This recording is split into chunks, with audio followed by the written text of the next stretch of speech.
So, hi guys! May ginagawa. O, tingnan mo.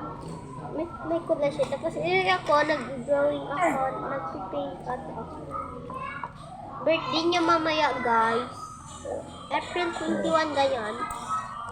So, ito siya. Sorry, hindi ako nakapag-ayos kanina. Uy! Gosh! Visit not char. Ito, guys. So, tapos na. Tingnan ko na mamaya dito. Hey, mamaya, uy! Huwag mo akong pag-tip.